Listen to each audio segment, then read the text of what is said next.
संजीवनी के सफर में आज हम आपकी डेली रूटीन से जुड़ी किसी एक ऐसी एक्टिविटी की बात करेंगे जिसके जरिए आपकी तमाम बीमारियां दूर हो सकती हैं। जी हाँ, हम बात कर रहे हैं उपवास यानी फास्टिंग की, जिसे आयुर्वेद में सर्वोत्तम औषधि का दर्जा मिला हुआ है। इसलिए संजीवनी का ये एपिसोड आपके लिए बनने वाला है बेहद खास, क्योंकि आज डॉक्टर चौहान आपको बताएंगे कि उपवास या फास्टिंग के क्या क्या फायदे होते हैं। साथ ही साथ संजीवनी टिप्स में जानेंगे खांसी दूर करने के कारगर और आसान उपाय के बारे में। लेकिन सबसे पहले जान लेते हैं कि आखिर हमारी और आपकी सेहत के लिए फास्टिंग यानी कि उपवास क्यों है जरूरी। अगर आपके जोड़ों में रहता है दर्द, अगर आप मोटापे से हैं परेशान, अगर आपके शरीर में रहती है सुस्ती, जरूर देखिए फास्ट से कैसे रहे फिट। तो चलिए सबसे पहले डॉक्टर साहब से जान लेते हैं कि उपवास या फास्टिंग हमारी सेहत के लिए कितना जरूरी है, और साथ ही साथ डॉक्टर साहब इससे फायदे क्या होते हैं। आयुर्वेद क्या कहता है कि फास्टिंग कितनी जरूरी है सेहत के लिए। देखिए, आयुर्वेद में इसका जिक्र है। हमारे यहाँ लंघन चिकित्सा एक होती है कि जब शरीर में कुछ चीज टॉक्सिन जम जाते हैं या कहीं कोई चीज की वृद्धि होती है तो उसको कम करने के लिए लंघन चिकित्सा होती है। कई प्रकार की है उसमें एक फास्टिंग या उपवास भी उसमें एक प्रकार की चिकित्सा है और अच्छा है। लेकिन अगर प्रॉपरली किया जाए, सही तरीके से किया जाए, गाइडेंस में किया जाए, कोई भी चिकित्सा जब होती है, जब हम उसके पीछे हमने चिकित्सा शब्द जोड़ दिया, ट्रीटमेंट शब्द जोड़ दिया, तो वो आपकी अपनी नहीं रह जाती। फिर वो यानी कि अपनी मर्जी से नहीं होती। वो जो हमारे जो चिकित्सक हैं, चिकित्सा कौन करता है? जो चिकित्सक, उसकी देखरेख में होती है, उसकी निगरानी में होती है, उससे बातचीत करके होती है। नहीं तो बहुत सारे लोगों को मैंने देखा है कि वो फास्टिंग जब अपने आप करने लगते हैं, उल्टा सीधा वो पूरा प्रॉपर नहीं करते, रूल फॉलो नहीं करते, तो उनको नुकसान भी उसका होता है। बहुत सारे लोग मुझे मिलते हैं, मैं तो जो प्रैक्टिस करता हूँ, दुनिया भर में जाता हूँ, लोगों से मिलता हूँ, पेशेंट्स भी जब मैं कंसल्टेशन करता हूँ तो बहुत सारे पेशेंट ऐसे मिलते हैं, इतने दिन 21 दिन फास्टिंग किया था। तो भैया किसने बताया आपको 21 दिन फास्टिंग करना? हम तो जी 15 दिन केवल पानी पी के ही रहे थे। किसने बताया? कि जी किसी ने बताया था इससे सब रोग दूर हो जाते हैं। इस तरह से नहीं होता है।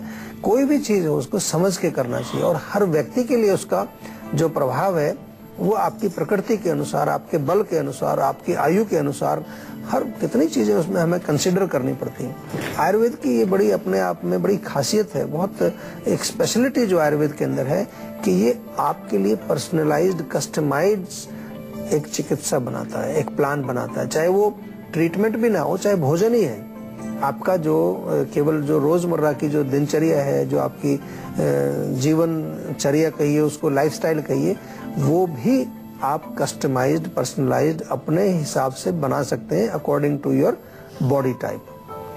तो ये बहुत इंपॉर्टेंट है। इसलिए फास्टिंग में भी जब आप उपवास करना चाहते हैं तो वो आप जरूर देखें कि कितना करना है, क्या करना है, उसमें कैसे करना है। और जहाँ तक देखा जाए तो गुणों की बात करें तो डेफिनेटली बहुत गुणकारी है। हमारी अग्नि को ये तीव्र करता है, हमारे टॉक्सिन्स को जो है नष्ट करता है बॉडी से, शरीर में चुस्ती फुर्ती पैदा करता है। फास्टिंग से जो अनेक प्रकार के रोग हमारे शरीर से भाग जाते हैं, कई प्रकार की जो है जो हमारे बॉडी के अंदर ब्लॉकेजेस हैं वो साफ हो जाती हैं। तो फास्टिंग अच्छी चीज है, लेकिन समझ करके और किसी से परामर्श लेकर के प्रॉपर गाइडेंस में ही उसको करना चाहिए। एक कॉलर हमारे साथ जुड़ गए हैं, प्रवीण है गुड़गांव से। जी क्या जानना चाहते हैं आप?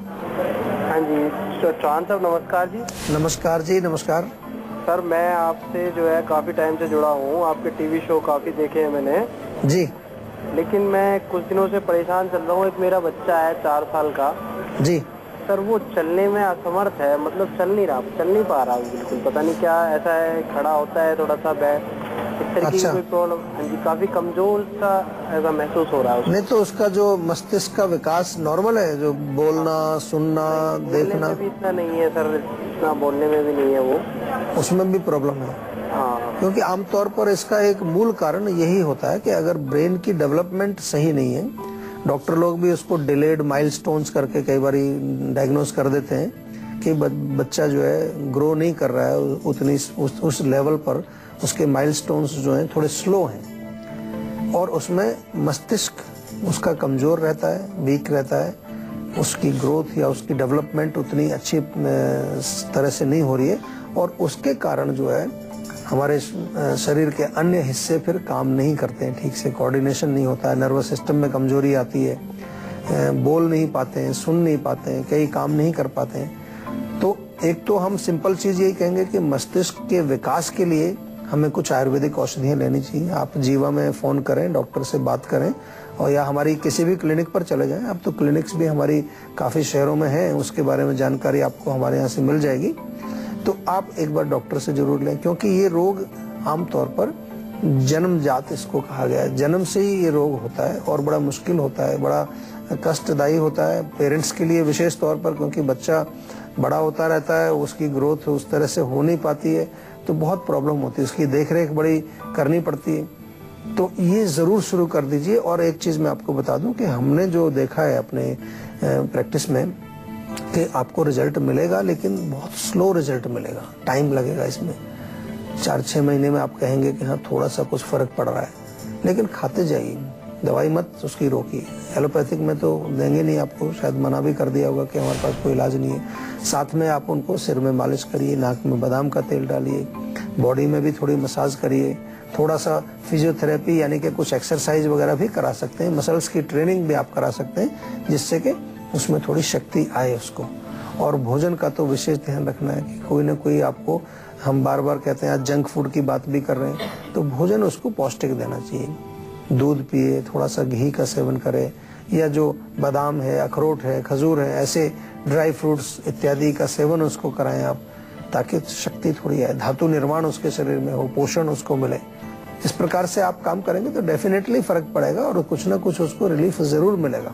तो चलिए अब डॉक्टर साहब से जान लेते हैं कि क्या उपवास करके बीमारियों को दूर भगाया जा सकता है। अगर हाँ, तो वो कौन कौन सी बीमारियां हैं या सेहत से जुड़ी परेशानियां हैं जिसे उपवास या फास्टिंग के जरिए डॉक्टर साहब दूर भगाया जा सकता है। देखिए, हम आपको बार बार एक चीज कहते हैं आयुर्वेद में कि आम जो है हमारी बॉडी में जो बनता है, जो अनडाइजेस्टेड खाने या अनडाइजेस्टेड फूड जो पड़ा हुआ है, उससे जो एक विषैला तत्व बनता है, आम जिसको कहते हैं, और वो आम जब शरीर में जमा होने लगता है तो अनेक प्रकार के रोग होते हैं। और उस आम को पचाने के लिए फास्टिंग भी एक तरीका है। यानी कि यदि आप जब अग्नि जो है हमारी, जो भोजन को पचाती है, अगर उसको हम खाना नहीं देंगे तो वो जो टॉक्सिन्स हैं उनको हजम करेगी, उनको पचाएगी, उनको जलाएगी वो, क्योंकि अग्नि है, उसका धर्म है, वो तो जलाने के लिए उसको कुछ ना कुछ चाहिए। तो जब भोजन नहीं मिलेगा तो अंदर के टॉक्सिन्स को वो पचाने का काम करती है। तो इसलिए अनेक प्रकार के रोग हैं। आपने देखा होगा कि जोड़ों का दर्द है, मोटापा है, या फिर जो है कहीं स्वेलिंग है, या आपने देखा हो कि भूख कम लगती है, पाचन ठीक नहीं है, कोलाइटिस हो गया है, स्किन के रोग हैं, एक्ने है, पिंपल्स है, कितने प्रकार के त्वचा के रोग हैं जिनमें सूजन आ जाती है, मोटा हो जाता है वो। तो ये सब जो है उपवास के माध्यम से डेफिनेटली ठीक कर सकते हैं। लेकिन मैंने जैसा शुरू में कहा, कुछ भी अगर जब आप करें, चिकित्सा के फॉर्म में कोई चीज आप प्रयोग जब करें, तो आयुर्वेदिक डॉक्टर से आप जरूर संपर्क में रहें। इसलिए हमने एक बड़ी अच्छी सुविधा आपके लिए चालू की है कि केवल फोन के माध्यम से आप डॉक्टर के साथ बने रह सकते हैं। फोन पर बात करिए डॉक्टर से, कोई चीज आपको समझ नहीं आती, हमारे जीवा के डॉक्टर्स जो हैं वो आपकी सेवा में हमेशा उपलब्ध हैं। उनसे बातचीत करके अपने आप को स्वस्थ जरूर रखने का प्रयास कीजिए। एक कॉलर हमारे साथ जुड़ गई है, शीला है मुंबई से। जी, क्या जानना चाहती हैं शीला? जी, मैं ये जानना चाहती हूँ कि मेरी एज 20 इयर्स है और मेरी वेट काफी लूज है, और मुझे हाइट बढ़ानी है। मेरी हाइट है 5 फुट 2 इंच है। तो आपका वेट भी बढ़ाना है और हाइट भी बढ़ानी है? हाँ जी, बिल्कुल। और आपकी एज 20 है अभी? हाँ जी। तो वजन क्या अभी कम हुआ आपका, या शुरू से आपका थोड़ा लो वेट है? अभी कम हुआ है एक्चुअली। 7 इयर्स मतलब 7 मंथ से तो टेंशन थी, इस वजह से थोड़ा लूज हो गया था, खाना पीना कम कर दिया था इस वजह से। तो अब मतलब मैं ठीक हूँ, बट मुझे वेट नहीं बढ़ रहा है, खाना पीना भी सही खा रही हूँ मैं अभी। चलो ठीक है, अच्छी बात है कि कम से कम आपकी टेंशन दूर हो गई है। आपने कहा कि 7 महीने से कुछ टेंशन चल रही थी, उसकी वजह से वजन कम हुआ, तो अब टेंशन दूर हो गई तो डेफिनेटली वजन भी बढ़ेगा। लेकिन थोड़ा सा मैं आपको एक चीज और बताऊं, क्योंकि आपका कारण मानसिक तनाव रहा है। जब मन दुखी रहता है तो भोजन भी अच्छा नहीं लगता है और खाया पिया ठीक से पचता भी नहीं है। तो इसलिए अभी एक तो माइंड पर आपको विशेष ध्यान रखना है, क्योंकि माइंड आपका स्ट्रांग रहना चाहिए, हेल्दी रहना चाहिए, और बिल्कुल जो है हम जिसको कहते हैं आयुर्वेदिक भाषा में सात्विक मन आपका होना चाहिए। उसके लिए थोड़ा प्राणायाम आप कर सकते हैं, थोड़ा सा जो है मेडिटेशन आप कर सकते हैं, कुछ जो है आप आध्यात्मिक कुछ कार्य करें अपने जीवन में, जिससे कि आपका मन थोड़ा सा शांत रहेगा, प्रसन्न रहेगा। जहाँ तक आपके वजन की बात करें तो वजन के लिए आपको कुछ एक नुस्खा हम बताते हैं, बहुत बढ़िया नुस्खा है, उससे आपको फर्क पड़ेगा। एक तो आप डाइट में थोड़ा सा अगर अच्छा घी मिलता है, गाय का घी मिले तो बहुत अच्छा है, नहीं नॉर्मल देसी घी कोई भी मिले, घी का सेवन करिए, स्निग्धता आती है बॉडी में, उससे वेट बढ़ता है। दूध का सेवन करिए, मलाई, ताजा मक्खन, घी उसका सेवन करिए, इससे आपको शरीर में वृद्धि होगी। और अब बारी आती है आज की संजीवनी की, जिसमें डॉक्टर साहब से जानेंगे कि फास्टिंग करते वक्त क्या खाएं, क्या ना खाएं, या फिर फास्टिंग कैसे करें ताकि आप बने रहे फिट और हेल्दी। तो डॉक्टर साहब, फास्टिंग के जरिए कैसे बीमारियां दूर भगाई जा सकती हैं? देखिए, सबसे पहले आपको बहुत अच्छा आपने प्रश्न किया कि कैसे करें फास्टिंग। एक तो रेगुलर जब आपको नॉर्मल लाइफ चल रही है, आप हेल्दी हैं, तो जरूरी नहीं आपको लॉन्ग टर्म कोई फास्टिंग प्लानिंग करना है। आप जो है सप्ताह में एक दिन थोड़ा सा फ्रूट्स खाइए, केवल रात को हल्का खाइए। नॉर्मल लाइफस्टाइल में भी फास्टिंग कर सकते हैं आप, यानी कि जरूरी नहीं है कि तीनों टाइम ही आपको बहुत ज्यादा मात्रा में भोजन करना है। अगर नाइट को आप केवल डिसाइड कर लें कि रात को मैं केवल सूप ही लूंगा, everyday I will take only vegetable soups, तो वो भी थोड़ा सा फास्टिंग हम उसको कह सकते हैं। फास्टिंग का मतलब केवल इतना ही नहीं कि पूरा भूखा ही रहना है आपको। Sometimes we fast with a special programme, एक स्पेशल डाइट लेकर के हम चलते हैं, तो वो आपको समझना है। और शॉर्ट टर्म में सप्ताह में एक बार कर सकते हैं या 2 सप्ताह में एक बार कर सकते हैं। आपने देखा होगा हमारे यहाँ कितने जो है, कोई सोमवार का व्रत है, कोई मंगलवार का व्रत है, कोई शुक्रवार का व्रत है।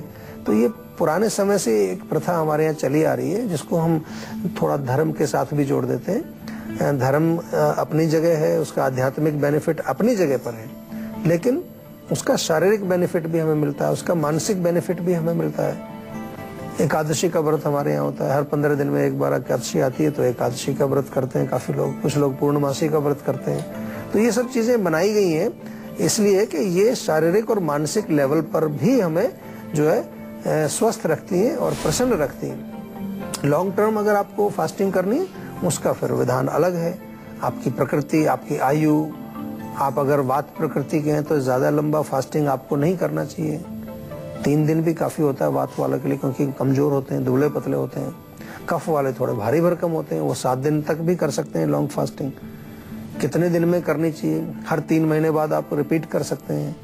तो इस तरह से पूरे इसके जो मैंने शुरू में आपको बोला कि थोड़ा सा पूछ करके करना चाहिए, परामर्श लेना चाहिए।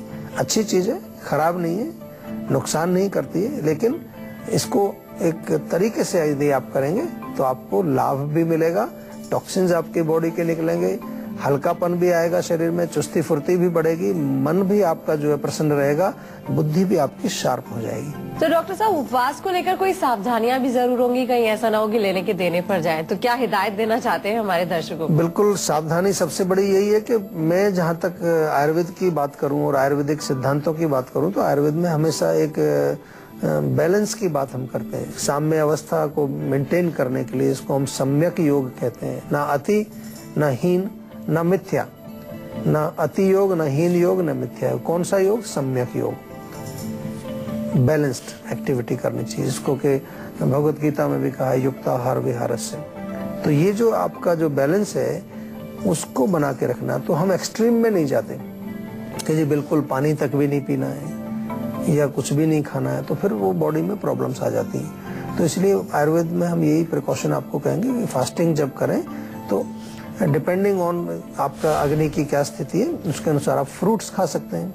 केवल फ्रूट्स खाइए आप 2-3 दिन, या केवल फ्रूट जूसेस पीजिए, या थोड़ा ज्यादा भूख लगती तो आप सलाद खा सकते हैं, या कोई सूप वगैरह सब्जियों का, लौकी टाइप का जो है, ज्यादा हैवी सब्जियां नहीं चाहिए, लौकी तोरी वगैरह का सूप बना लीजिए। तो इस प्रकार से जब आप फास्टिंग करेंगे तो आप जो है बिल्कुल अपने लक्ष्य को प्राप्त करेंगे, यानी कि जो स्वास्थ्य को हम प्राप्त करने की कोशिश करते हैं। इस शो के माध्यम से भी हमारा प्रयास ये है कि सभी लोग स्वस्थ रहें, तो उसको जरूर प्राप्त कर लेंगे। अब बारी आती है संजीवनी टिप्स की, जिसमें डॉक्टर साहब आपको बताने वाले हैं खांसी दूर करने के क्या है कारगर और आसान उपाय। क्या है डॉक्टर साहब आसान उपाय? देखिए, खांसी बड़ी कॉमन सी चीज है। कई सीजनल खांसी होती है, ठंड की वजह से होती है, कभी सूखी खांसी होती है, कभी बलगम वाली खांसी होती है, कई तरह की खांसी। लेकिन कुछ चीजें बड़ी सिंपल हैं जो हर तरह से, हर प्रकार की खांसी में बड़ा आराम दिलाती हैं। अदरक एक बड़ी अच्छी चीज है, सबके घर में होती है अदरक। अदरक का थोड़ा सा रस निकालिए ताजा, बराबर मात्रा में शहद मिलाइए, 1-1 चम्मच एडल्ट्स के लिए, जो बड़े लोग हैं, 1 चम्मच सुबह, 1 चम्मच शाम को, मिक्सचर उसका आप सेवन करिए, आपको बहुत फर्क पड़ेगा। इसके अलावा सौंठ और मुलेठी का चूर्ण बना लीजिए आप। उस चूर्ण को बराबर मात्रा में दोनों चीजें लेके चूर्ण बनाइए और उसको आप 1-1 चम्मच दिन में 2-3 बार ले सकते हैं। शहद में मिला के ले सकते हैं, गुनगुने पानी से ले सकते हैं, उससे आपको बहुत फर्क पड़ेगा। सूखी खांसी यदि अगर आपको होती है, बिल्कुल सूखा हुआ है बलगम, तो थोड़ा सा काला नमक अदरक पर लगा के आप मुंह में चूसते रहिए, या मुनक्का ले लीजिए, उसको थोड़ा भून के, उसको तवे पर भून करके थोड़ा गर्म करके उसको आप मुंह में रख के चूसते रहिए, उससे भी आपको बहुत लाभ मिलेगा। हमने बार बार आपको कई बार बताते हैं, एक सीतोपलादी चूर्ण आयुर्वेद का मिलता है, बड़ा कॉमन है, सिंपल है, सब जगह मिल जाता है। उसका 1-1 चम्मच आप गर्म पानी में घोल के पिए या थोड़ा शहद में मिला के चाटें, उससे आपको काफी रिलीफ मिलता है। अमरूद का पेड़ यदि आपके आसपास है तो अमरूद के थोड़े पत्ते 4-5 लेके कूट के 1 गिलास पानी में उबाल करके काढ़ा बना के वो आप पी सकते हैं। ऐसे भी पी सकते हैं, थोड़ा शहद मिला करके पी सकते हैं, उससे आपको लाभ मिल जाएगा। खांसी के लिए बहुत सारी चीजें हैं। गला भी खराब हो तो एक लौंग ले लीजिए, उसको मुंह में चूसते रहिए, या थोड़ा लौंग को भून के राख बना लीजिए उसका, और उसको पीस करके उसको शहद में मिला के चाट लीजिए। काफी सारी चीजें हैं जो घर में आपकी रसोई में भी मौजूद हैं, उनका प्रयोग करके आप खांसी को दूर कर सकते हैं।